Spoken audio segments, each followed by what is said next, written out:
Welcome to Not Alone Leaders in Conversation, a bi-monthly podcast where we delve into the minds and experiences of academic leaders who are shaping the future of higher education. Your host is Rafael Bras, professor at Georgia Institute of Technology and editor of Elsevier's Not Alone newsletter. In each episode, he will explore the complex challenges, decisions, and opportunities facing academic institutions today. Whether you're an academic leader, work in academia, or simply want to learn about the latest topics that are top of mind for academic leaders, this series is designed to provide valuable insights and inspiration. Please join us as we embark on this journey of conversation, discovery, and leadership.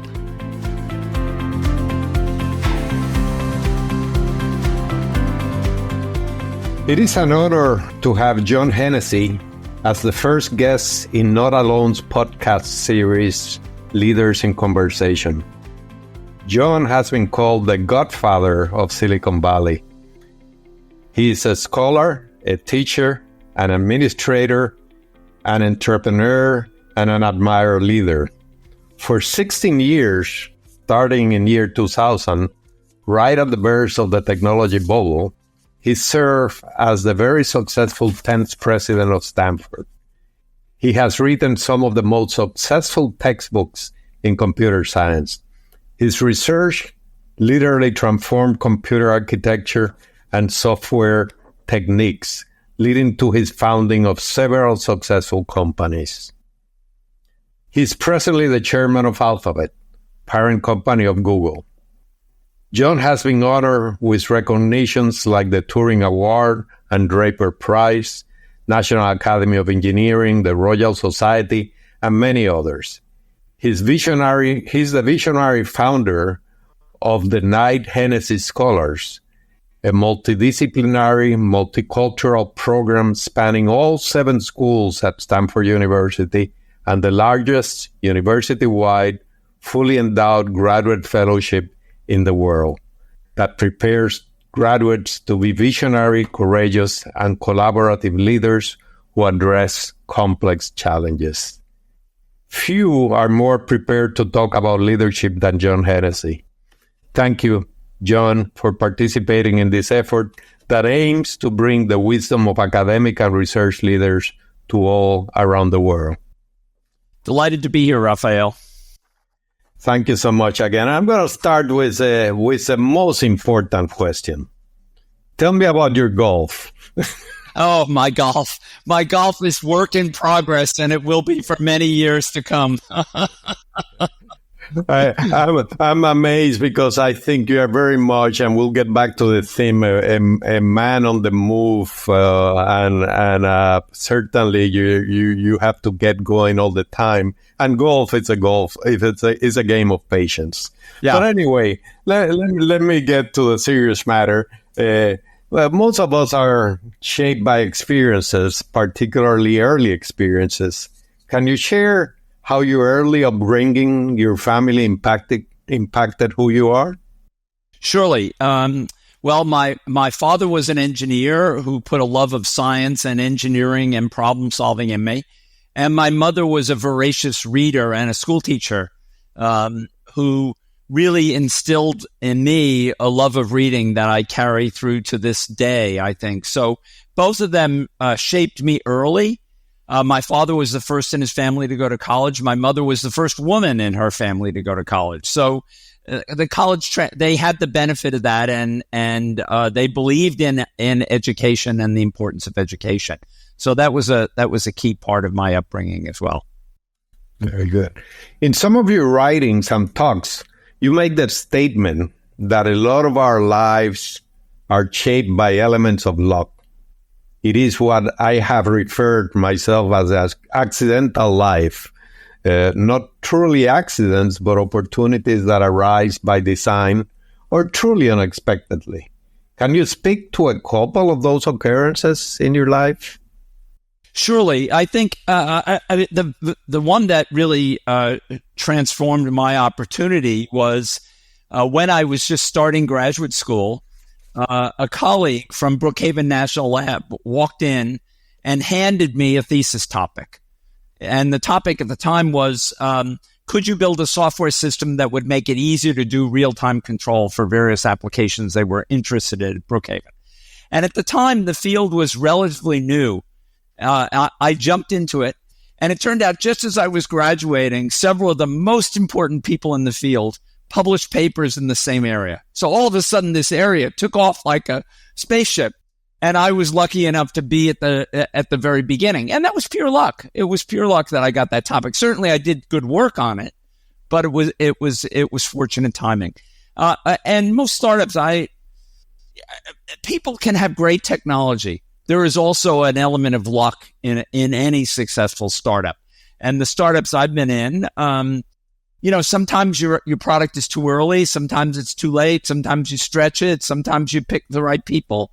And there's a lot of luck in that process. So I think you want to position yourself to take advantage of an opportunity. But that opportunity may or may not come along depending on timing. And that's just a hard thing to measure precisely. Have you had any mentors that were particularly effective in leading you to the right place? I think people helped me along the way. My colleague Forrest Basket, who really instilled in me how to do good computer systems research and really do it well. Jim Clark, who was the founder of Silicon Graphics, who I got to work with and learn how to build a startup company from that. And then Jim Gibbons, who was my dean of engineering for many years, who taught me a lot of important lessons about leadership. He gave me some of the most important advice I had. He said, I was being offered the job of dean to succeed him. And he said to me, take this job because you want to serve the faculty and students of the School of Engineering. Don't take it because you get a higher salary, because you get a bigger office, because you have a bigger staff. Take it because you want to help make them successful.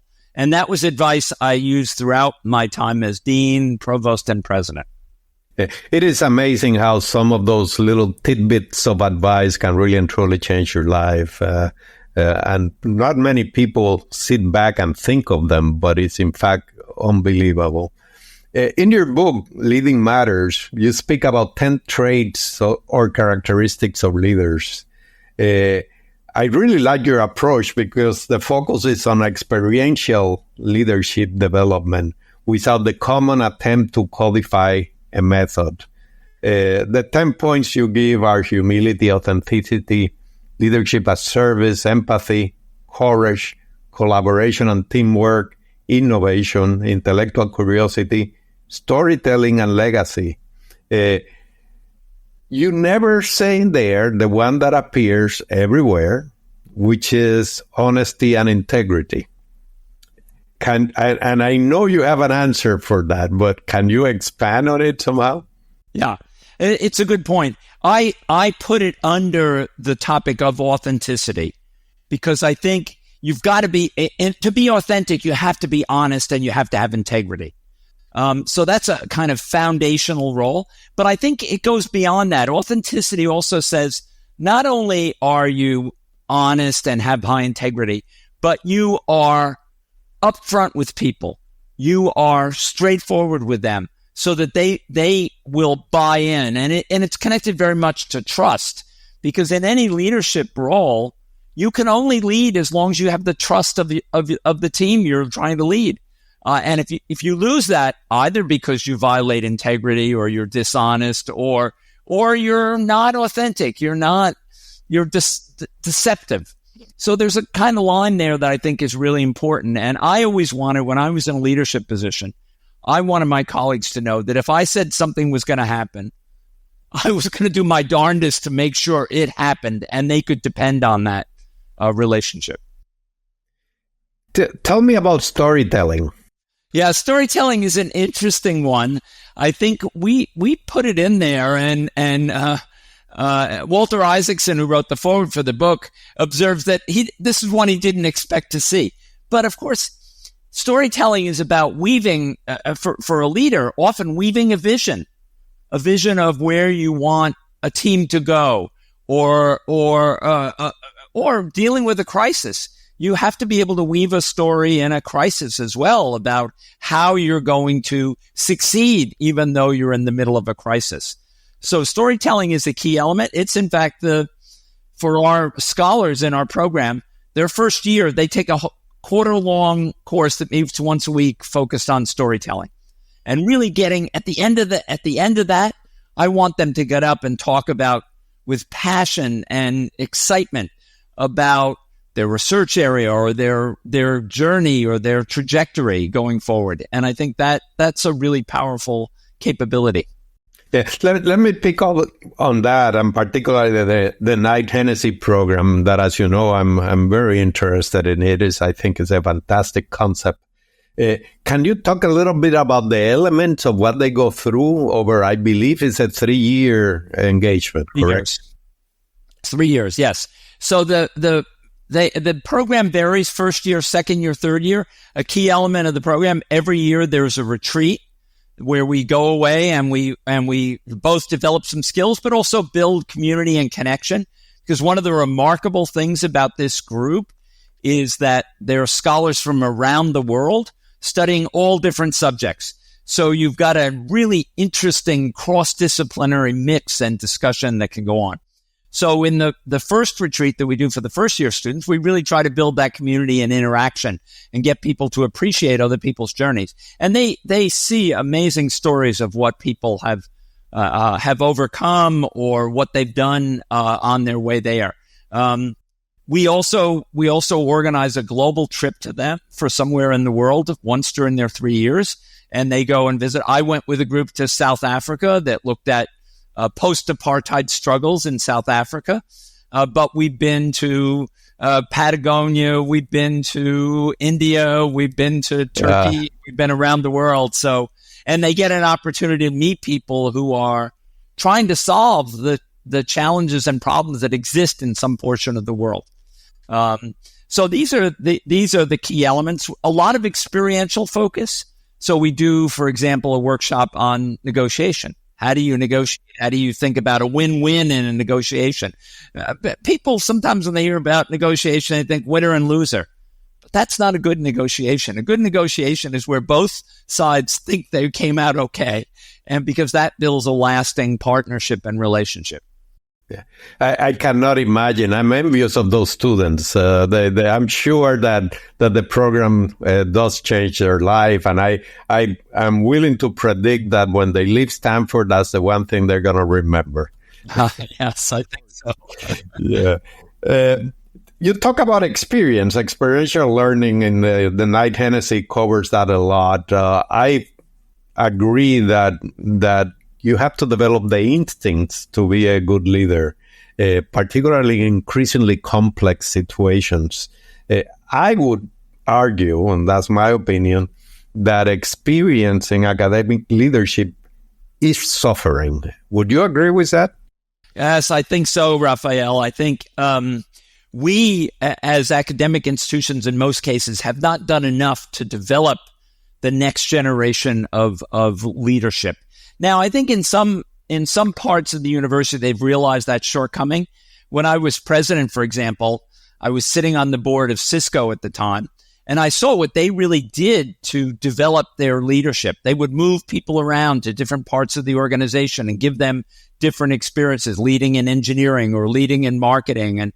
And I came to understand that we needed to do a better job in the university so that when we were looking for somebody who might be a department chair, a dean, a provost, we'd have a pool of candidates that had a set of experiences that really prepared them. So I think universities are beginning to grapple with the fact that they haven't done enough to prepare people. And we're going to have to, and the job is, the other aspect is the job has gotten a lot tougher. When the pandemic and the disputes over the war in Gaza, it's been a really rough 5 years, I think, for university presidents. I think indeed the job of all academic leaders is tougher, but speaking for myself, it was fun. Yeah, I loved it. I loved every minute of it. I really enjoyed it. Of course, there's some tough things you have to go through. There always are. But there were many more joys than there were tough situations. Yeah, I get disappointed when I hear colleagues that say, well, you must be feeling great. You don't have that responsibility any longer. And my reaction is, no, that's not the point. I really enjoy my job, and maybe you should think about it also. Talking about academia and our failure in some elements, for example, developing of leadership, but we're going through a period of change that I think is faster than it has ever been. There are issues, changes in demographics, the erosion of the public trust that you know about and understand, technology changing the way we deliver information, how we interact, and very important, in particular, the one I would like you to expand on, the erosion in the affordability and accessibility of good education. Yeah, so I think we've got a major problem on our hands, and you just look at student debt loading, and it's gone up the last roughly 10, 15 years. It's gone up significantly.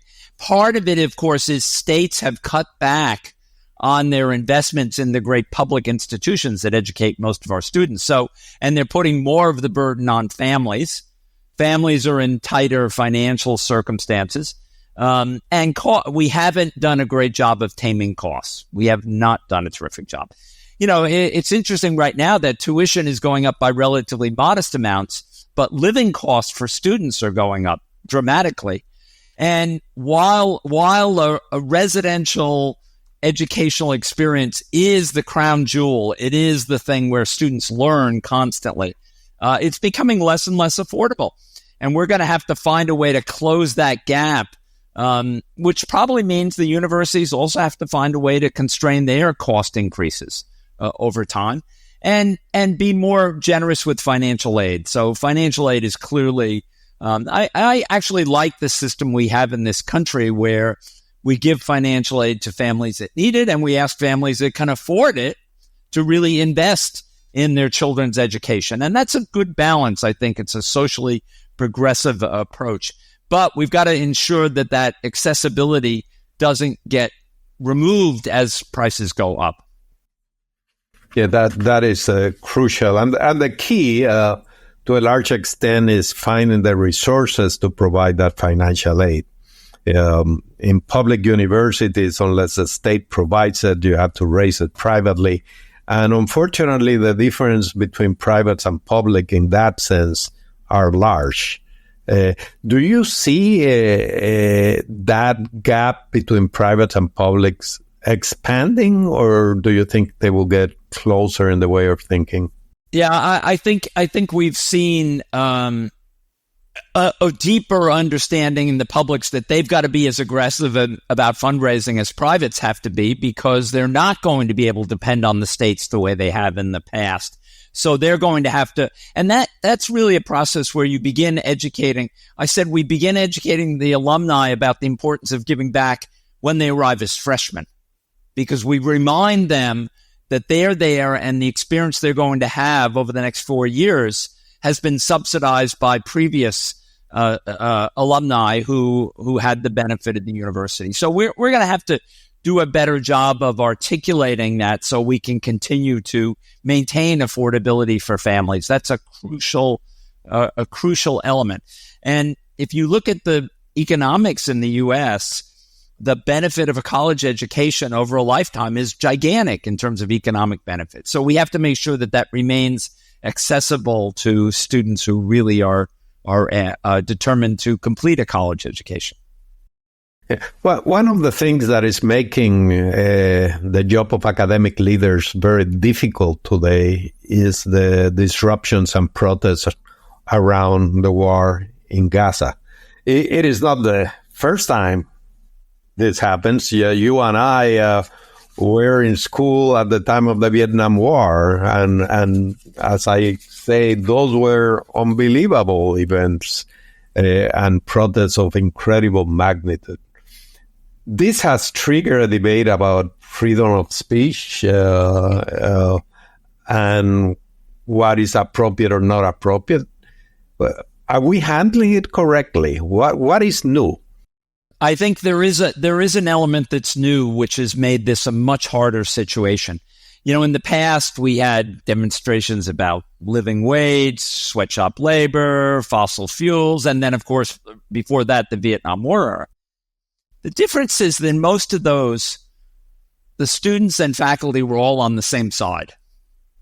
In this case, there really is a division, right? There really is a division because what happened in Israel was horrible, and what's happening in Gaza is horrible. So there's a division with it's students against students. Oh, and that's much harder than having students against administration. That's our job to deal with that. But students against students is really hard. I think we've probably erred a little too much on speaking out about public events that were not directly relevant to the university. And we got ourselves in a little bit of trouble because one of the things the students want, students on both sides want us to say something about the war, but they want us to say something different about the war. And that's a difficult position to be in.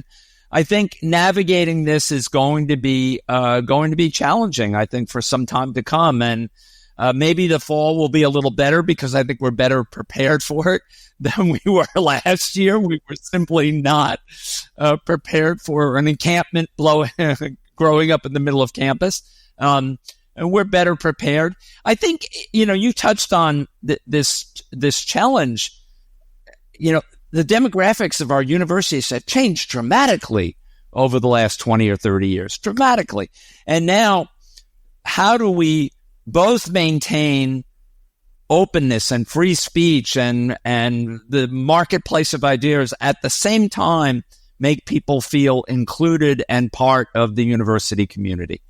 And that's a challenge we will have to struggle with, just as the country has to struggle with it to some extent. Well, you touched on something that I think is terribly important and is truly being missed by academic leaders, and that is that these disruptions are different. And they're different because they are reflecting that division within the community itself. And it's student against student, it's faculty against faculty. And that had not quite happened the same way before. Right. That is a very astute observation and one that should shape our responses. Agreed. No question of that. Agreed. And it makes it harder. It absolutely makes it harder. And the university is trying to. It's not that you necessarily have to be completely neutral, but you have to see merit in both sides of the equation. In both parts, both communities have legitimate grievances, and figuring out how you deal with that in a way that recognizes them without appearing to take sides is going to be the challenge. Very good. Let me talk a little bit about technology, and we're going to spend a lot of time later in AI, so you can bring it up now or not, but technology is a big player in education now. In fact, Stanford played a significant role in the whole growth of MOOCs and a large-scale educational system and platforms to deliver content. What is in the future? How you see that playing out in our universities? Well, I think the good news is that content is now widely available, and there's lots of content out of there, whether it comes from our universities or it comes from Khan Academy, for example. There's lots of content out there that can be used to reinforce student learning. I think what we need to do is figure out how do we the thing we should be doing with technology is improving and enhancing the ability of people who are teaching to really be effective in those settings. And I don't think we can completely remove the human from the element, the human from the education process, because that's what inspires students. It's hard to get inspired just looking at a talking head on a screen or a set of videos. It's easy to get inspired by somebody who says, who really explains an excitement about a field. Now, I think we can use those things together to do a good job. And, as my friend Bill Bowen once said, we've got to bend the cost curve in higher education, and technology is perhaps the one way we can do it that doesn't reduce quality of student experience. Yeah, I think it's doable, and I believe it's changing faster than most realize in many ways. Let me talk a little bit about universities and entrepreneurship. I think we both agree that the university of the present, and certainly the university of the future, is part economic development agent as much as it is an agent to deliver education, to prepare people or do service. Economic development is now part and parcel of what we do. You are a successful entrepreneur. You're chairman of one of the largest companies in the world. Yet you are a consummate academician who can never be too far from students and research. That's been very clear to anybody that knows you. Is this duality for everybody? Should entrepreneurship be a metric for academicians? What are the important metrics that a faculty in a modern university should be judged by? Yeah, it's a really good question. You know, I started as a reluctant entrepreneur. I was basically convinced by a number of colleagues in the industry that if we didn't take our research and spin it out, it wasn't going to be, our work was not going to be picked up by the existing players because of NIH, not invented here syndrome and similar kinds of things. So, but in that process, I learned a tremendous amount. And I think one of the things we've seen at Stanford is faculty who've been involved in entrepreneurship activities come back as much better teachers, because most of our students are going out into industry. They're not going to become future academics, and getting that experience, having somebody who's been in that and understands how to articulate a technical vision, for example, to a management team, is an incredible teacher. So I think you're right that universities are generators of economic growth and opportunity, and they'll be expected to do that. And that's a key role for research. It's one of the reasons, not the only reason, but one of the reasons a government justifies a research investment. And I think we can figure out how to manage that. There are, of course, challenges, conflict of interest, conflict of commitment challenges that have to be managed and dealt with. But I think overall, the benefits far exceed the downsides. Yeah, to follow up on that, the question of where the university ends and business begins has always been a very difficult one, both in private and certainly in publics. Most research universities have seen an uptick in academic dishonesty.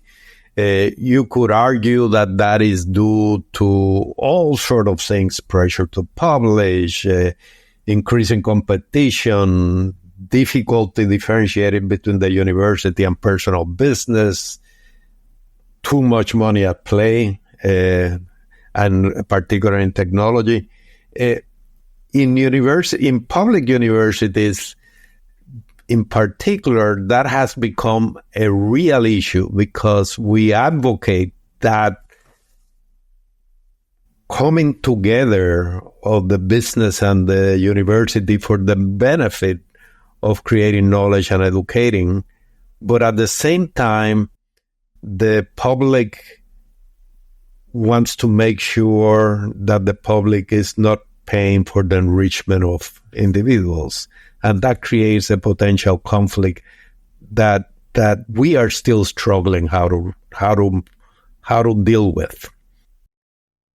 I agree with you. I think particularly the crux of the problem is when there isn't a clean separation between the entrepreneurial activity and the ongoing work at the university.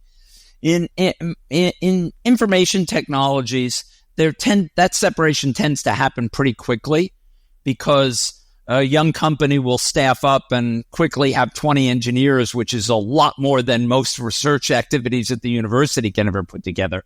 So there's a rapid separation. Sometimes it's harder in the biomedical fields and the basic biosciences, where typically there's still a lot of ongoing technical development work that needs to be done. And the way I've seen this over time is, if you look at most IT spin-outs, information technology spin-outs, most of them don't fail because the technology doesn't work. They fail because they miss the market, they don't get enough takers, they're too late. In the biomedical area, it's a little different.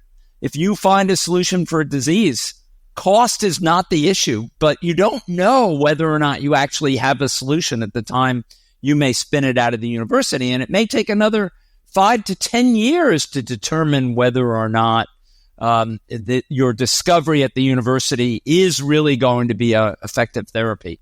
That just creates potential for conflicts that you have to manage somehow. And that's something I think we have to accept. Given the importance of university research in the biomedical area, you have to hope for startups. But if you look at the National Institutes of Health regulations, they're struggling with how do we balance conflict of interest and yet ensure that our research developments are leading to therapies that improve people's lives. That's a really difficult thing to do. Yeah, I think many times agencies, funders, universities, we are providing a sort of a model message. And the faculty and the students in general have to deal with it. And it's sometimes not very clear. But that begs the question, is the way that universities operate, is the way we hire, let's say, faculty, the right way for the future? Is there a different approach? There could well be. I think we've tried to hire people who are both great teachers and great researchers particularly at our research universities like Georgia Tech and Stanford. We try to get both, right? And maybe even sometimes we try to get great researcher, great teacher, and entrepreneur as well, or a potential university leader. And then we're asking a lot from individuals, and maybe we need to rethink those roles and how to do them better. But what about the professor? Like I saw this many times, that chooses appropriately to take a leave and go and work for 6 months in Google, and then come back, and then a year from then goes back another 6 months, and then come back. At the end of the game, I wonder whether, in this particular example, Google gets the most of the individual and we get the most of the individual. Is there any way where we can bridge that gap and potential conflicts so that the individual is really working for both? Yeah. I think we're going to have to deal with this issue. Of course, you can put in place rules about how often people can be on leave and things like that. And most universities have these so that the faculty are not gone for very long, because they do have tenure after all. And so you can't afford to have them for a very long time. But I think particularly with this rise of AI technology and the importance of information technology, and the fact that the resources available, the computational resources available in Google or OpenAI or Microsoft or Facebook far, far exceed what universities can provide.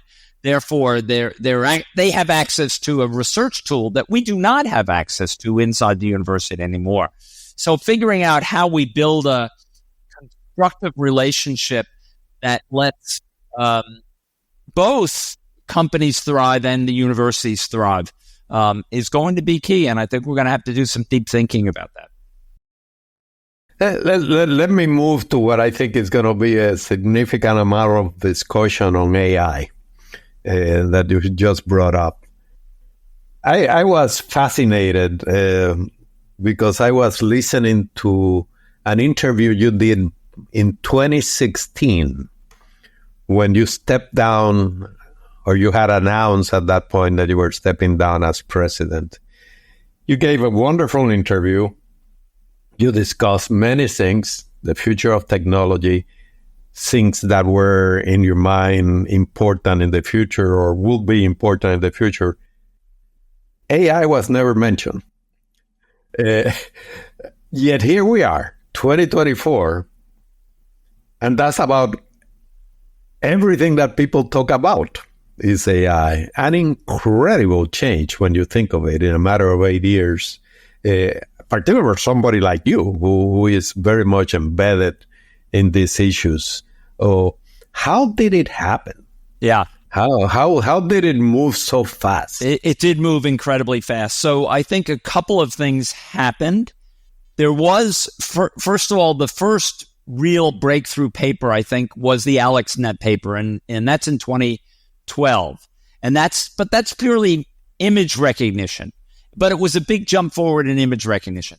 The next key turning point was the AlphaGo victory, where basically an AI-based system from DeepMind beat the world's Go championship. That occurred probably 20 years earlier than people thought we would get there. So all of a sudden, we knew we were on a curve that really was a discontinuity, I think. And from then on, it piled on rather quickly, the Transformer paper, generative AI. And what empowered this were two things. First of all, availability of data. So we had massive amounts of data to train. It began ImageNet, first of all, right, to train image recognition, but then the World Wide Web as training for natural language, and then massive amounts of computing power, whether GPUs and TPUs. We amassed massive amount of computing power to train these very large models. And that all of a sudden created a discontinuity in terms of what these models could do. And now you've just seen it accelerate at an amazing rate. It is mind-boggling. I've been hearing about the promise of AI for 50 years. Sure. And always led to disappointment. Yeah, what we call AI winters. We call them AI winters. 10 years, oh my God. And then all of a sudden, as you articulated, things change. Both the tools, the data, but also the framing of the AI concept in some of those breakthrough papers, and it's just mind-boggling. Now, one of the interesting things to me about this is that all this development, all these breakthroughs we're living through right now are really coming, for the most part, from the very large companies with very large resources. Governments, despite billions in investments, were really not the drivers, and I would argue are not the drivers at the moment of that. OpenAI, Microsoft, when ChatGPT came about, it was like from one day to another, and people turned around, including me, and said, what happened? What went on? Will the future of AI remain in the hands of the very large technology group? Well, they certainly will probably be the builders of these very large models. So a couple of things we understand already. You don't need these very large models for more limited domain kinds of things. And so we're seeing that you can reduce the size of the models by factors of 5 to 10 and get results for a particular domain that are just as good as they were from that large model. And that obviously improves access to the model because it reduces the computation time. I think universities have a vital role to play on a number of issues related to AI that the companies will be slower at pursuing. So, issue of explicability. Suppose I build an AI system that does medical diagnostics or reads X-rays or does some other kind of medical procedure. Not only do I want to get an answer from that, but I want to get an explanation for why a particular answer, why this particular patient has some disease or should have certain therapy. I want to understand why that's the case. And currently, that's not what these models do. they give you an answer, and good luck trying to figure out why that answer is the right answer. So that's an area where university research can play a vital role in this. I think similarly on issues of ethical use of AI, of bias, of various problems of this form, the universities will be important players in trying to chart a course for how do we get more responsible use of AI. Let me follow up on that because you're describing a world where, as you said, the large models are in the hands of the companies with most of us are infinite resources. The universities are going to be there to try to explain, to get behind the walls and understand better what's going on, but still limited in what they can do because of the resources. Then there are all the related issues of, well, I guess I can put it this way. Are you concerned that the companies will have just too much power? I'm more concerned that it's never been the case in the past that universities have not been able to chart a research course at the frontier of a field. They've always been able to get the resources, sometimes through national efforts. Obviously, if you were, you need a collider of some sort if you want to do basic research in atomic structure, right? And so we built SLAC, we built other colliders. Similarly, telescopes. We build large telescopes as a country in order to probe the structure of the universe and understand that. I think something similar has to happen, and there has been some movement towards a national computational resource that would allow universities to get access to very large amounts of computational power. So I think we're going to have to think about how do we chart that course going forward. I also think universities are just going to have to accept that computing is as important as a resource for computational and research as the large developments that we've put in the life sciences or biology or chemistry, where we spend a lot of money creating research environments that allow the faculty to thrive. Similar kind of thing now in computing. Computing's been cheap as a research field in the past, but now participating in this AI revolution is a lot more expensive. So we've been talking about the expense that AI requires, the computational, the curating and dealing with this massive amount of data is almost hard to comprehend. The energy consumption that goes on behind all this and the time. Is there a business model for AI products, particularly the large models? Can you actually make money? Sure. I think you have to separate out two parts, right? You have to separate out training, which is very costly, but happens rarely, once a year or something like that, and inference, right? Where you're actually using the model. Now, the inference cost that's going to happen millions and billions of times a day as people use AI tools to do all kinds of things, right? So what we need to do is drive down the inference cost significantly. Some of that will come from tuning and adjustment of models. Some of it will come from algorithm enhancements. I think, my good friend Don Knuth once said, the fastest way to get better performance is with a better algorithm. And so if we can find algorithms which can do inference more effectively because they're structured differently, the model is structured differently, then I think we can drive down the cost of that.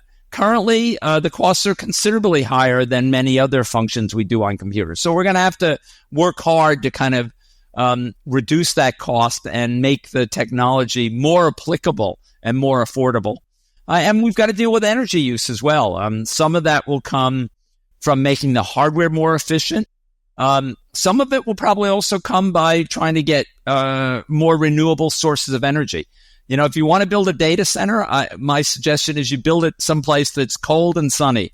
So that's the right combination.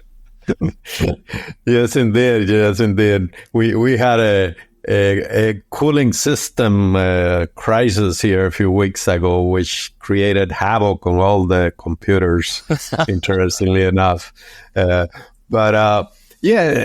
I've been told that every time I do a query on AI or on any of the many available platforms, that in fact is costing a lot more than I'm paying. Right. Right. In many ways. Right. So you wonder how, as you said, the cost has to come down. Otherwise, how it happens is quite a challenge. Let me ask you about the future of AI. Will the Gen AI tools become indistinguishable from human intelligence at one point or another? I don't think we're there yet. So what the observation I'd make is the reason these systems, the generative AI systems, are so impressive is they have mastered natural language. And language is fundamentally a very deep human thing. It's what makes us different from all the other creatures on the earth, right? We can communicate with language and we can communicate sophisticated ideas. So they've mastered language. What they haven't mastered yet is reasoning. They're not particularly good at mathematics or reasoning through a math problem or things like that. It's particularly a problem that they haven't seen before, right? So they haven't been able to train on something that gives them some key insight to it. So that's the gap that I think we really need to bridge if you want to get to so-called AGI, if you want to get to artificial general intelligence as opposed to limited domain intelligence. Yeah, but what about emotions? This is something that I believe in my playing with it, particularly generating images, trying to reproduce art. And when I do it, at least some time back, the art I was getting had some of the traits of the individual I was trying to reproduce, but it lacked the emotional component of it. It just was not there. Yeah. That muse, that emotion was not there. Yeah, I think there's an interesting, and it's one thing for AI to tell an AI system, paint me something that looks like a Van Gogh. Right. It's another thing to paint the first painting that looks like a Van Gogh, right? Or a Picasso, or a Monet, or something like that. That's a whole different. And I always point out to people, there's the Museum of Modern Art in New York. There's this incredible piece by Picasso that basically is the seat of a bicycle and the handlebars, and he's mounted them together, and you look at it and you immediately say, that's the head of a bull.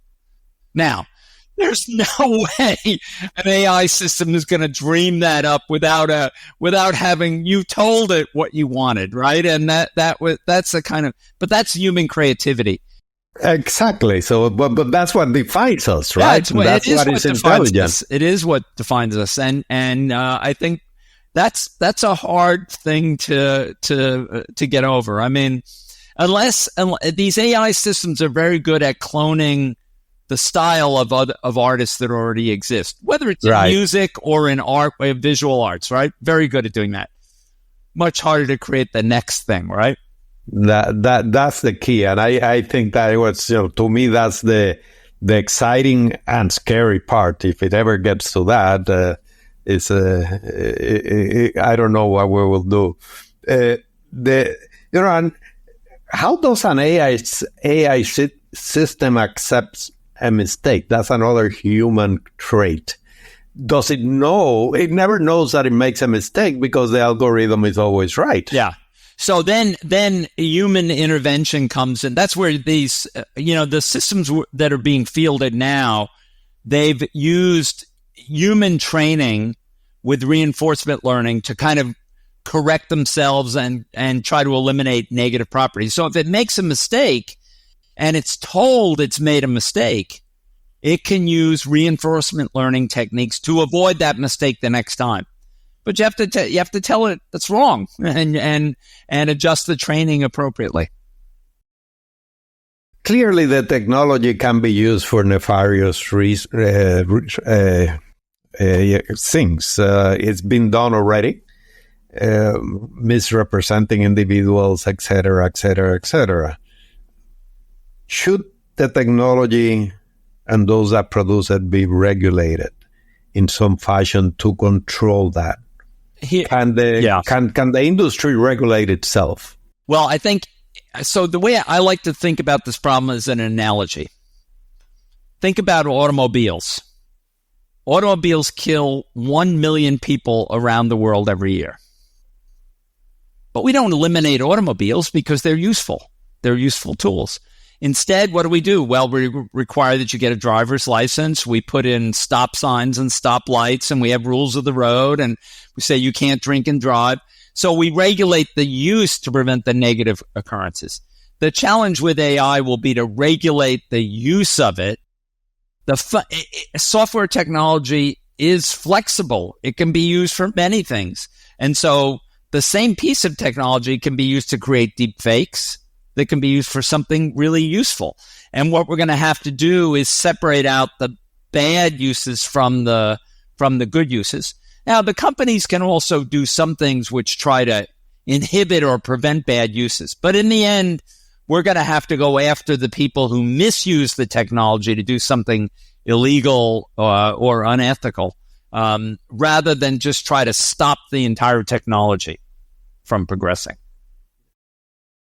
Are we ready for AI? And when I say we, the public at large as well as universities. In a recent survey that Elsevier did, that's called From Above, university leaders stated that AI was, in their mind, one of the big things for the future that concerned them. But they also stated that they were the least prepared to deal with it at that point. In another report called Insights 2024, Attitudes Towards AI, the overall 44% of researchers are unaware of any institutional plans for preparing for AI usage. What can we do? Well, I think AI just, in my mind, it represents the next step in this. I mean, when you think about Wikipedia and you think about people who've taken material from Wikipedia and included in a research paper as if it was their own crafting of a topic, AI just enables that to go a step further because it's going to be much harder to distinguish where that material came from. So I think we need to set clear limits for students and talk about what is permissible and what's not. I have no objection to students using technology to help them do their job better, but I want them to tell me what they used to do it so that I understand what role they've done and what role the tool has done for them. And I think we're going to have to think about, and this is going to be partly up to the leadership of the institution as well as to individual faculty. What are you going to permit and where are you going to draw the line between them? But that assumes that the individual faculty also has the know-how and the whereabouts to actually understand the technology, which is not obvious to me. Yeah, no, I agree with that. And I think, we can build tools that determine whether or not something was, or with some probability determine whether or not something was AI generated, and use those kinds of tools at least but we may also have to change the way we interact with students. So we may see a return to oral exams, for example, as a way of avoiding the problem of AI response to an exam. So I think we'll have to navigate our way through this. I mean, in some sense, you can't say don't use the technology. That's like saying don't use calculators, right? I mean, remember when calculators first came out, they said whether or not you could bring a calculator to an exam. Come on, guys. This is like, and if you think about these AI systems, they're going to be incorporated in your word processor. So the word processor you're going to use is going to have an AI tool built into it that'll help you improve your writing. So you can say, structure this paragraph better. I mean, is that legitimate? I think it probably is a legitimate use, and certainly will benefit students whose English language skills are not as good as other students. in the same way that a calculator may help students to different amounts depending on how good they are at math. So what advice would you give a university leader? You have a new president at Stanford. What advice do you give a leader in terms of getting the university ready to keep up, if not move ahead of this AI revolution?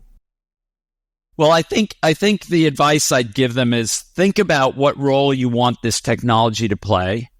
Be absolutely clear with students, applicants to the university, faculty, what role you want. In some recent work we were doing with some colleagues to look at the role of AI in science, one of the things we said is that people need to talk about in their paper what AI tools they used in the pursuit of some scientific result, so that it's crystal clear what it is, where the model came from, how it was trained, and the dependability of that model and the insights that the model got.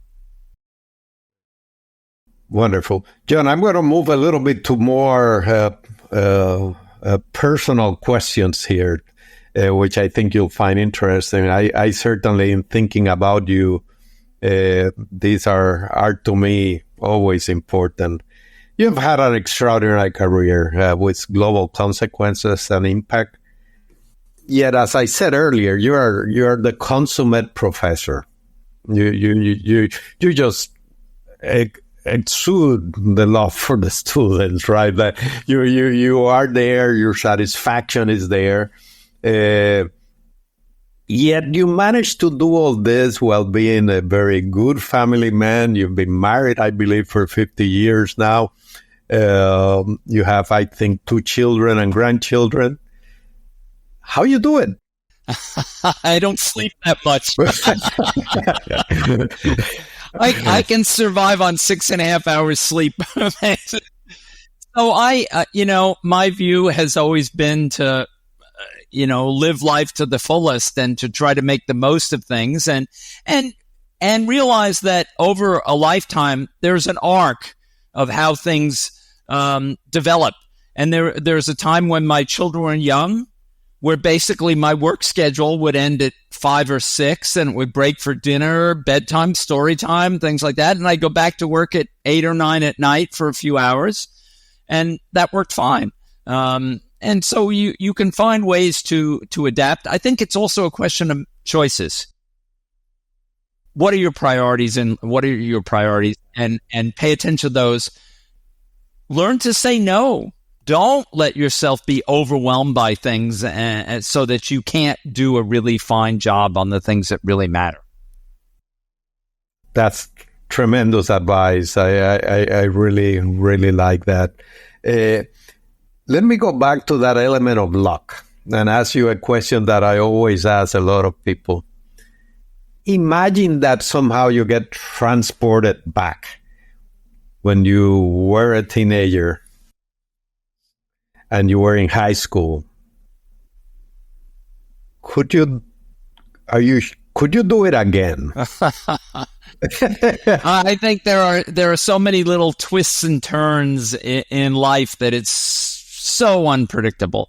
I think a lot of the places where I made choices, I made the choice I really wanted to do, right? And I dreamed of, since I was an undergraduate and got involved in both some teaching experience as well as some research, decided I wanted to be a faculty member. And that's a job I've always relished. And while I enjoyed helping a startup get going, I came back to the university because I missed engaging with students. And I still find that to be one of the high points in my life.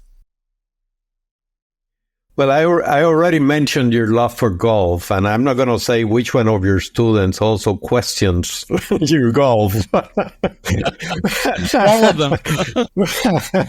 But let me address another passion of yours. I understand you are a gardener. Oh, I am. We probably have sitting in our kitchen probably 60 tomatoes from our plants. We've got about 2 more weeks in the California season. You can get tomatoes, and then it'll be the end of it. Well, I live with a gardener. My wife is an avid gardener, and she loves everything that has to do with dirt and plants. And one thing I've learned about gardeners is it requires infinite patience. And I have yet to meet a satisfied gardener. There's always pest or bug or something happen, and you're always unhappy. That's not you. No. I mean, actually, lucky we live in California where there are fewer pests. So that probably helps. And I focus on the things that really are worth the effort. So tomatoes off the vine are worth the effort because they're so magical, right? And so I grow a lot of tomatoes as a result. I think so I end up freezing, particularly little cherry tomatoes. You can just freeze them directly because we have so many. So I've got about 2,000 cherry tomatoes that I've frozen this year. I have to say, I find it fascinating because as I know you and everything you've done and your time commitments and your zest for life and excitement and challenges, yet you are involving sports that require patience and hobbies that are the ultimate of patience demanding. So it's really, really interesting. To end all said and done, what would you see as your legacy? What would you like to be remembered as? Yeah, I think I've got a career, as you said, that spans many things. So, successful innovator. I think as a university president, I'd like to be remembered as somebody who tried to do the best job he could for the students and the faculty at the university. And I'm an eternal optimist about the ability of young people to really make a difference in the world. And that was really the motivation behind creating Knight Hennessy. And I think we're investing in a set of people who I think over the next decades will pay back many times over the investment we made in them. And so that's what I'm most proud of, I think, having made a change. Wonderful, wonderful. Well, John, let me say, I thank you very much for not saying no to my invitation. I have enjoyed this tremendously. Thank you so much. I'm sure many people will benefit from this conversation. Thank you, Rafael. It's been a joy to talk to you. Thank you for tuning in to this episode of Not Alone, Leaders in Conversation. We hope this discussion today sparked new ideas and left you with plenty to think about as you continue to lead in your own institution. If you found this conversation interesting, insightful, or thought-provoking, please share this episode with your colleagues, peers, and friends. Leadership in academia can feel isolating, but through shared experiences and insights, we're never truly alone. And don't forget to subscribe to the podcast on your preferred platform so you can stay up to date with our latest episodes.